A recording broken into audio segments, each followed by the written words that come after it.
థియేటర్ని ready చేసుకోండి. అదెప్పుడు రెడీనే sir. ఆ మాధవిని రానివ్వండి, 5 నిమిషాల్లో మొత్తం క్లియర్.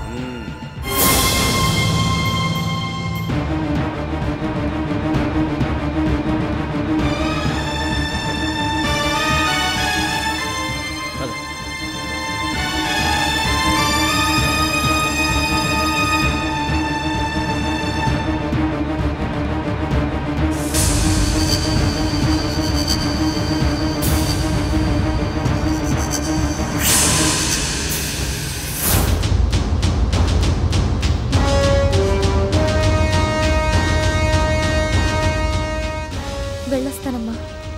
జాగ్రత్తమ్మా. అలాగే.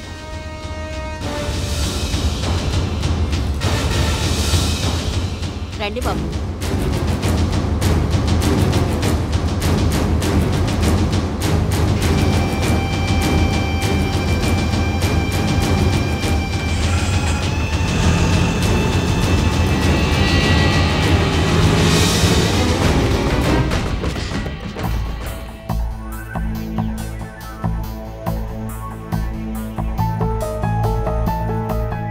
మధు, ఇక్కడే నన్ను రెగ్యులర్గా చూపించుకునేది.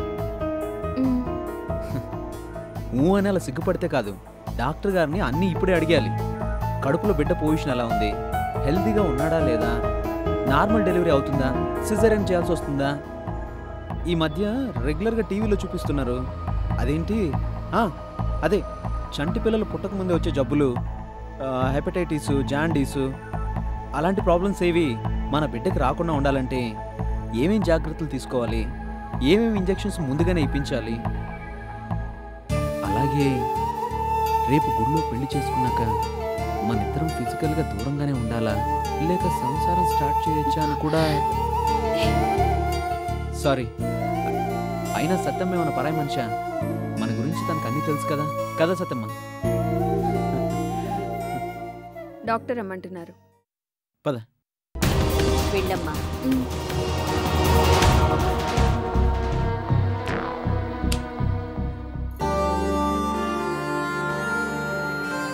నమస్తే డాక్టర్. ఓ మాధవి, కూర్చో.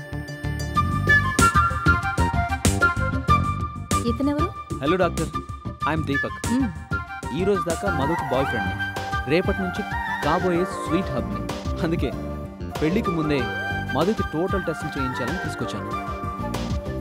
మాధవి, నీ వుడ్బి చాలా ఫాస్ట్ అనుకుంటాను. అందుకేనా పెళ్లికి ముందే? డాక్టర్, మీరు తప్పనండి ఒప్పానండి, I can't help. It's so happen, that's all.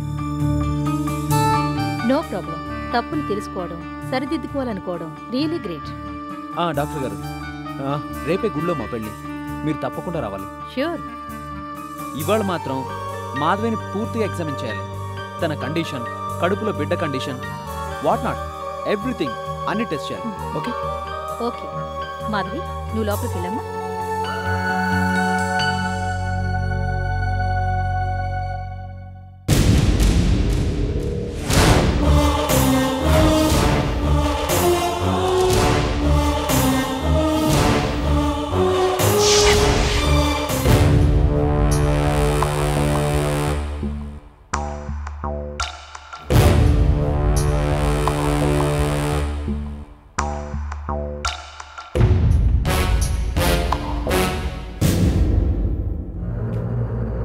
Madhavi, really you are lucky. Deepak చాక్లా ఉన్నాడు. పోన్లే, ఇన్నాళ్ళకైనా నీ ప్రాబ్లం సాల్వ్ అయింది. రేపటి మీ పెళ్లి సంగతి ఇంట్లో వాళ్ళందరికీ తెలుసు డాక్టర్. Very good. అయితే మీ పెళ్లికి ఇంట్లో వాళ్ళందరితో పాటు నీ కడుపులో పెరిగే బిడ్డ కూడా సాక్షి అన్నమాట. డాక్టర్, ఏంటి, పెళ్లి తర్వాత సంసార జీవితం గురించేనా? No problem. ఇంకో 3 నెలల దాకా ఓకే. ఆ తర్వాత మాత్రం మరి కండిషన్? బిడ్డ కండిషనేగా, దివ్యంగా ఉంది. కాకపోతే ఓ చిన్న ఇంజెక్షన్ ఇవ్వాలి. ఇంజెక్షనా? ఎందుకు డాక్టర్? ఎందుకంటే రేపటి నుంచి ప్రెషర్ పడ్డా తట్టుకునేంత బలం కావాలిగా నీ బిడ్డకి, అందుకు. సిస్టర్. మేడం.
ఆ ఇన్ఫెక్షన్ వల్ల కడుపులో బిడ్డ కొలాప్స్ అయింది. తీసేయకపోతే తల్లి ప్రాణానికి ప్రమాదం అని తప్పనిసరిగా అబార్షన్ క్లీన్ చేయాల్సి వచ్చింది. డాక్టర్ అమ్మ ఏం మాట్లాడుతున్నారు? ఇంతవరకు నిక్షేపంలో ఉన్న పిల్లకి అబార్షణ? నేను నమ్మను కాక నమ్మను. నేను కూడా నమ్మను డాక్టర్. ఏంటి అన్యాయం, ఏంటి దారుణం? అన్యాయమూ లేదు, దారుణమూ లేదు. కావాలంటే మీరే వెళ్ళి చూడండి.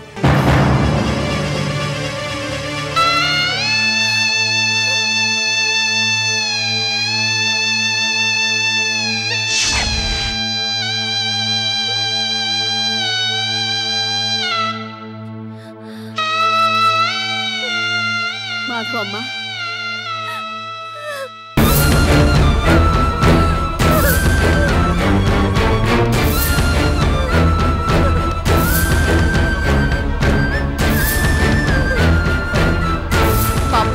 ఏదో మూడు పుట్టాన్ని జరిగింది. నాకెందుకు అనుమానంగా ఉంది. నాకే అనుమానం లేదు, ఎందుకంటే ఆ గూడు పుటాన్ని చేసింది మేమే.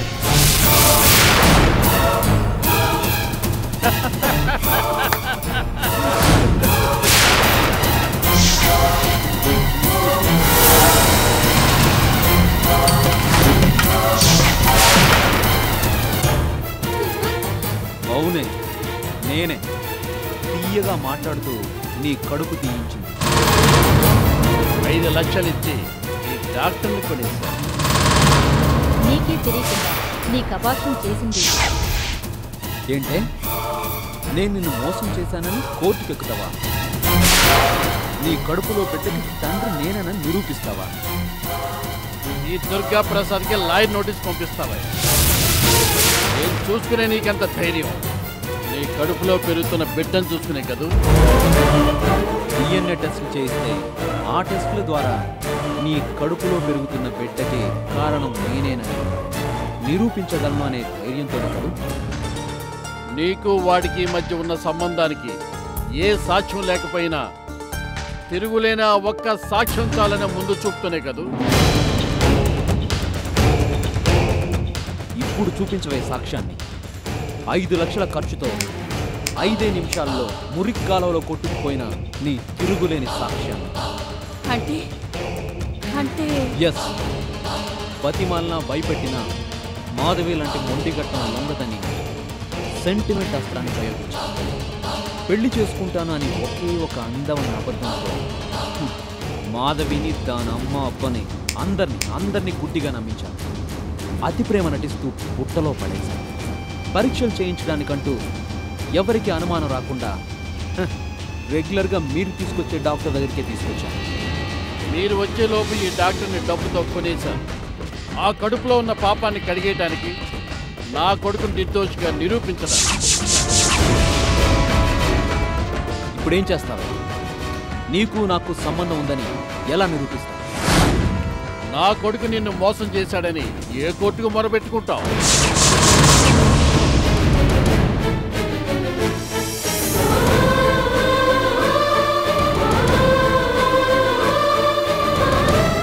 గొర్రె ఎప్పుడు కసాయివాణ్ణి నమ్ముతుంది అంటారు. నీలాంటి అందమైన ఆడపిల్లలు ఎప్పుడు నాలాంటి జల్సా చేసే వాళ్ళనే నమ్ముతారు. ఎందుకో తెలుసా? గొర్రెకి మీకు ఉండే బుర్ర ఇంతే కాబట్టి. డబ్బుకు లోకం దాసోహం కాబట్టి. 5 లక్షలు 5 నిమిషాలు మొత్తం క్లీన్. ఇక నువ్వు నీ లాయరు కలిసి ఎన్ని ప్లాన్లు వేసినా మమ్మల్ని ఏం చేయలేదు.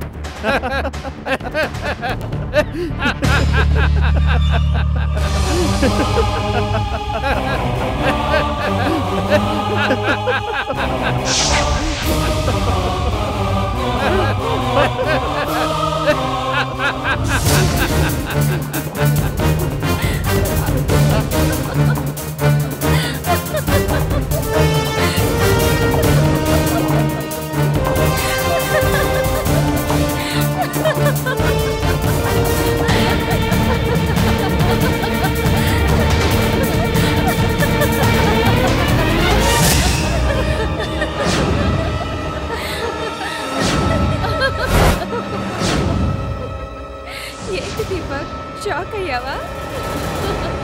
షాకులు కొట్టించడం నీకే కాదురా, మాకు కూడా తెలుసురా బచ్చా. ఏమనుకుంటున్నారా మీరు? డబ్బుతో ఏమైనా కొంటారా?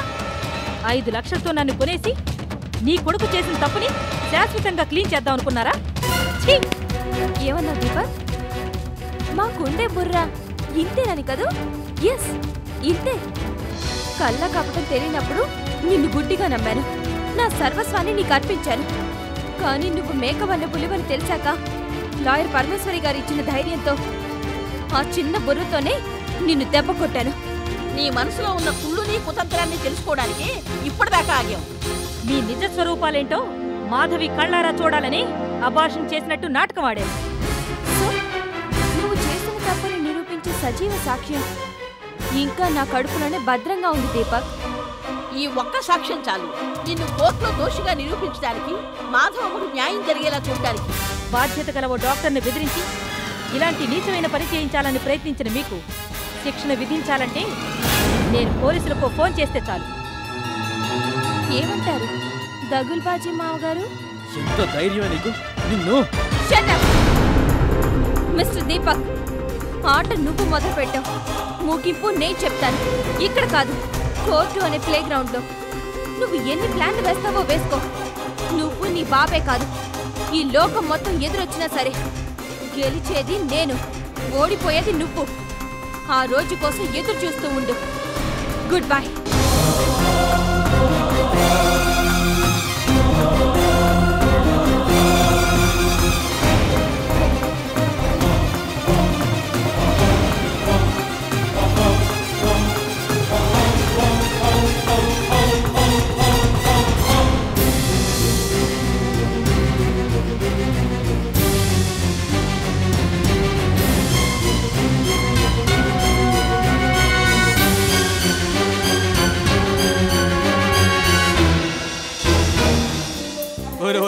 మనవాడా ముద్దొస్తున్నావురా? చాలే ఊరుకోండి. ఎంత ముద్దొస్తే మాత్రం పిల్లాడికి మీ దిష్టే తగిలేలా ఉంది. అమ్మాయి విన్నావా మీ అమ్మ ఏమంటుందో? నా మనవడికి నా దిష్టే తగులుతుందట. ఈ దిష్టి గిష్టి ఏది తగలకుండా ఉండాలంటే ఇక లాభం లేదు. కానీ వెంటనే బారసాల ఫంక్షన్ ఏర్పాటు చేద్దాం, ఏమంటావు? అలాగే నాన్న.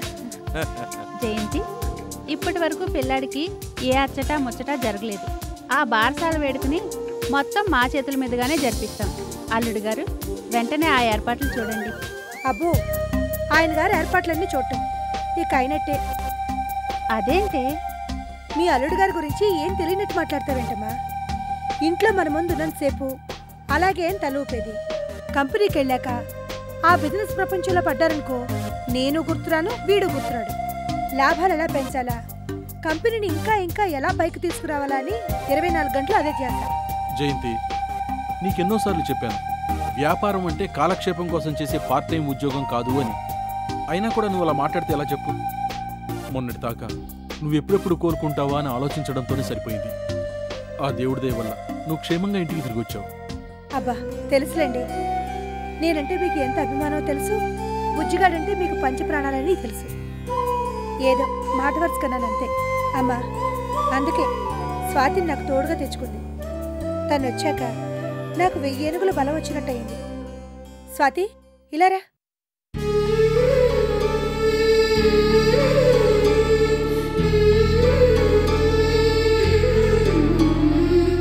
స్వాతి, నా బాబుని నీ సొంత బిడ్డ కన్నా ఎక్కువగా చూసుకుంటున్నావని నాకు తెలుసు. అందుకే బారసాల ఫంక్షన్ బాధ్యతలన్నీ నీకే అప్పగిస్తున్నాను. ఏం చేయాలో మా అమ్మ నాన్న చెప్తారు, ఎలా చేయాలో నువ్వే ప్లాన్ చేయి.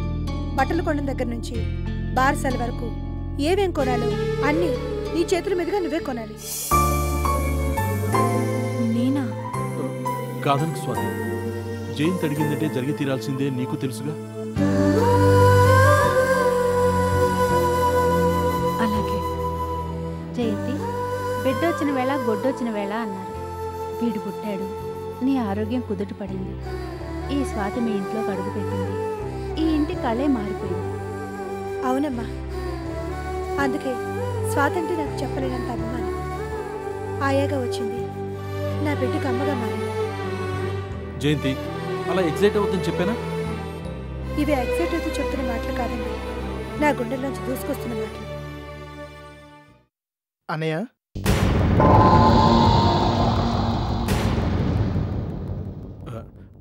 సురేంద్ర రారా. ఎన్నాళ్ళైంది వదిన నిన్ను చూసి. ఇప్పుడు నీ ఒంట్లో ఎలా ఉంది? బాగానే ఉన్నాను సురేంద్ర. నందిని ఎలా ఉంది? నీ కొడుకు ఏమంటున్నాడు? వాళ్ళకేంటి వదిన, హ్యాపీగానే ఉన్నారు.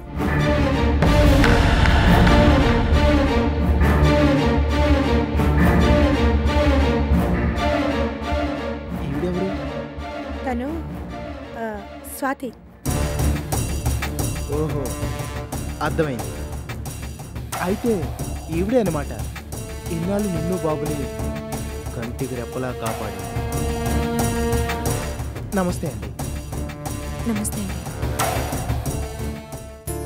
అరే అరే అరే బుజ్జి, ఎంత ముద్దొస్తున్నావురా. అచ్చ నీ పోలిక వదిన బాబుది. అన్నయ్య, బాబుకి పేరేం పెట్టారు? ఇంకా పెట్టలేదయ్యా. బారసాల ఫంక్షన్ కోసమే మేము ఎదురు చూస్తుంది. సురేంద్ర, నువ్వు ఒక్కడగా వచ్చావే? నందిని రానుందా ఏంటి? రానన్నా పాడా. నేను వస్తానండి, అక్కని బాబుని చూస్తానండి అని ఒకటే గొడవ. నేనే ఒక్కరోజు ప్రయాణానికి అంత దూరం ఎందుకులే అని ఎలాగో బారసాలకు వెళ్ళాలి కదా అని సర్ది చెప్పి ఒప్పించాను. అన్నయ్య, ఒకసారి పక్కొస్తావా?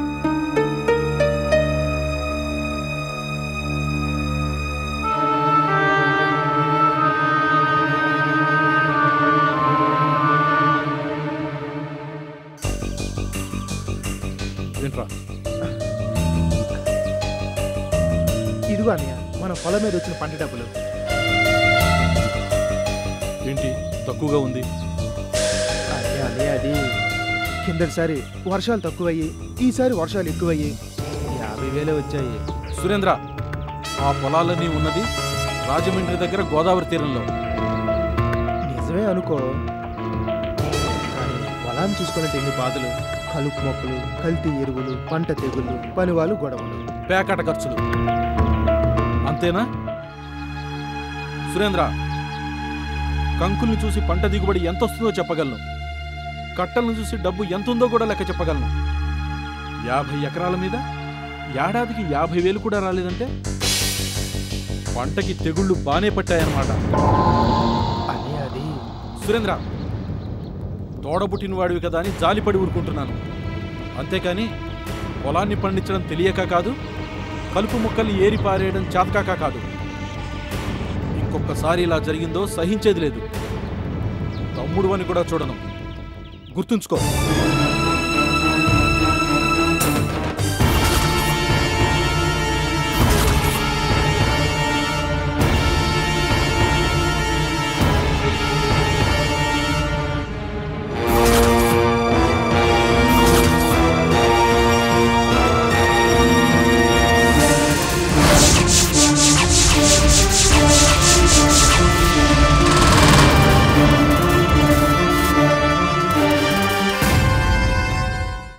నాటకం బయటపడుతుంది.